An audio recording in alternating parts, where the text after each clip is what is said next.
Turning 50 is not making me feel old. It's making me feel honest. What turning 50 is revealing to me is what I thought 50 would look like for me and what I thought 50 was going to look like and what it's actually revealing. Like, I sit back and look at, my mom, my aunt, people in my family, cousins, and even like friends. You sit back and you look at what you thought 50 looked like, back in the day and how it is now. It's totally different. It's totally different. You think about shows like Sanford and Son and the Jeffersons, and they were like in their 40s and 50s at that time. We look totally different. Times have changed. And now that I'm actually here and I'm like 3 months away from turning 50, my viewpoints and my thought processes and the way I see things have totally changed. Totally. Because, I think back then, everybody wanted a more mature look. Not saying that you want a younger look now, but I feel like times is just different where you're not have all that wear and tear on your body. Now, let's be clear. There are people that do have wear and tear on their body. That could be through different things, and we all age differently. And that's one thing I'm also coming to realize, that we age differently. Even back in the day, people age differently.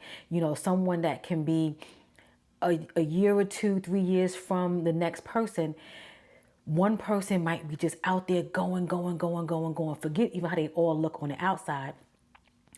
But one might age really good. They're going. And the other one can't even move. Can't even move.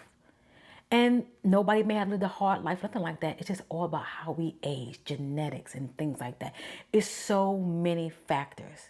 So many factors. And saying all of that, turning 50 is making me feel and making me even ask myself, am I really even living my life? Or am I just maintaining it? Like, yeah, I go out. Yeah, I do things. But am I really living? Sometimes we get so caught up in life, going to work, paying the bills, taking care, doing this, going to get that. All the things that we have to do to just how life goes. And it's like, if you just step back for a minute and you look, you like, damn girl, you living, but you really ain't living, and living means different for each and every one of us. But what I'm learning in this season, and as I mentioned before, it's peace over pressure. Just keeping things nice, mellow, and calm. Like, I'm just looking around and I'm just like, I'm grateful. I am ever so grateful, because I sit back and look, and sometimes we're so hard on ourselves, feeling like we're supposed to have this and do that. But in all reality, we say what we want. We may not get it the way we want it, but we somehow get it. It just be kind of a different way. And I just sit back and be like, you know what, Kelly? You work so hard for what you have.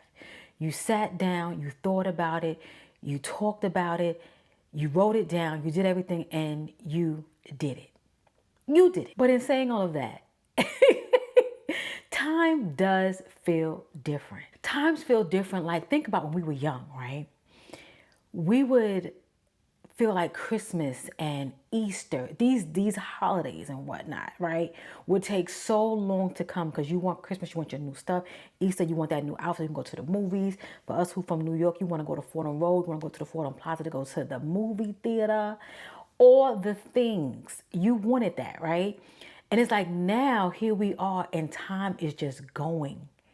And I feel like back in the day, we really didn't have a sense of time, because we just didn't. We were young. We didn't have a job. We didn't have nothing to report to. We didn't have nothing. Time was on our side. And it's like, now we on time side. It's like, whoa, hold on. Don't tick too soon. But it's just what it is. It's just what it is. And to kind of like change gears, something else that I've learned is people pleasing is expensive. When you sit back and you're just trying to people please and do this and do that, that costs you, because now you're taking away from yourself. I don't do it anymore. I can't do it anymore. I cannot people please and do things to make other people happy, because one, I'm not asking for anyone to make me happy. I'm not. I feel like in any situation, if it's platonic, if it's romantic, if it's just straight friendship, whatever the case, you and your girlfriend, sometimes you have unspoken agreements and that's different. But like literally going out my way to make no, it's expensive. I used to do it. It stressed me out. And you also find out who's very ungrateful. I'm telling you. But the things that I've learned in this season, I had to get a wake up call as of recent. You don't have to suffer to be worthy. And I was in a situation where I found myself trying to prove. And I've done this in many situations. If it was in a relationship, or if it was at work, or if it was with a group of people, just trying to prove that, hey, yeah, I belong, I'm here, I'm this, I'm that. And you don't even have to do that. I'm not doing that anymore. If you can't catch it from right here, you ain't gonna catch it at all. We ain't doing that. Not in this season. And something that we do over here, and I talk highly about, starting over. It's allowed. It is allowed.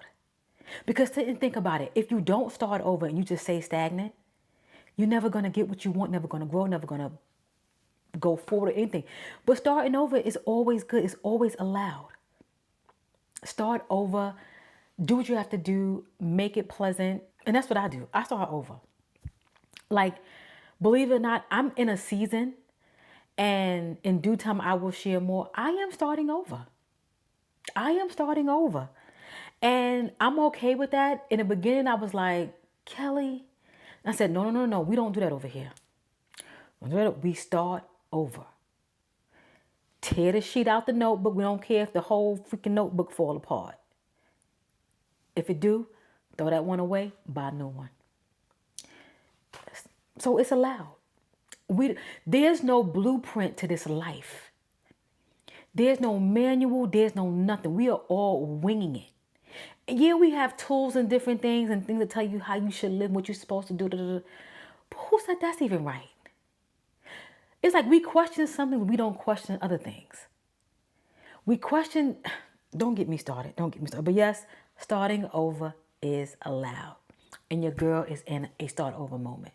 And as I evaluate all these different things that I'm learning, going through, it's a few things that I want Black women over 40 to know. I want to share things that I've learned, things that I'm still going to learn.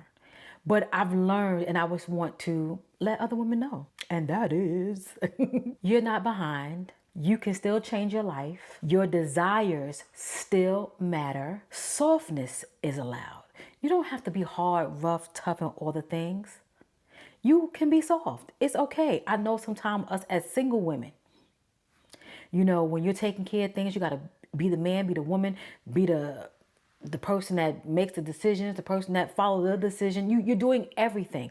And that can make you hyper independent. That can make you strong. That can make you not tolerate. But guess what? You can still be all of those things, but yet you can still be soft. So it's allowed. And you don't have to follow any old timelines. You live your life according to your own timeline and what you want. And if you sit back and you have a timeline, that timeline don't hit, it's okay. Bump the timeline. Just live your life. Some people sit and say, oh, you got to be married by 25. If not, you are old maid. What? Who came up with that? If you don't have any children at all, you're not worthy.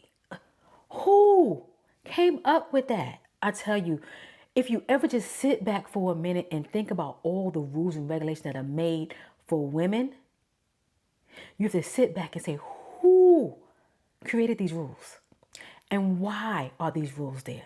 So what I'm leaving behind? Fear of judgment, explaining myself, over-explaining myself in addition, waiting for the perfect timing. Waiting. We're not waiting anymore. Shrinking myself. I'm not doing it. I'm not. I am not going to shrink myself because I feel like I'm going to offend someone, overshine someone. I'm going to be me. If I walk into a room, I'm going to be me. And that is it. Take it or leave it. And overgiving. I ain't doing that. I'm not overgiving. It's too much. It's too much. But I will tell you what I'm walking into: clarity, peace, intention, financial awareness. Because you guys know it's all about this retirement right now. Because we're going to have some fun with this retirement. This is going to be like a thing that we do because we can't put things like this on the back burner at this age, at 50, in our 40s. We have to put it to the forefront, and we cannot sit and say, oh, we'll take care of that later. Later we'll get here and then you won't have enough. You won't have enough. And we want to retire well. So financial planning is on the way, ladies. And another thing that I'm walking into is self-awareness. Sometimes we tend to not want to acknowledge how aware that we are. I just want to get into myself. I want, like I said, clarity, intention, all the things that put me on top for myself, not allowing someone else to put me on top, doing it for myself. As I get closer to 50, I did set a little personal goal. I would love to reach 50K by the time I turn 50, which is 3 months away. Not just for the number, but because this message will reach more Black women over 40 who needs this space. So if this channel has been helping you in any way, I would love for you to be a part of it. So in saying all of that, this is what turning 50 means to me. So if you have enjoyed this, please comment, thumbs up, subscribe, hype it up. You know how we do. I truly appreciate each and every one of you. And if you know another Black woman over 40 who would love to be over here with us in this community, go ahead and share this with her so we can expand our community and just let other women over 40 know what we have going on over here so we can spread the love. Catch you in the next one.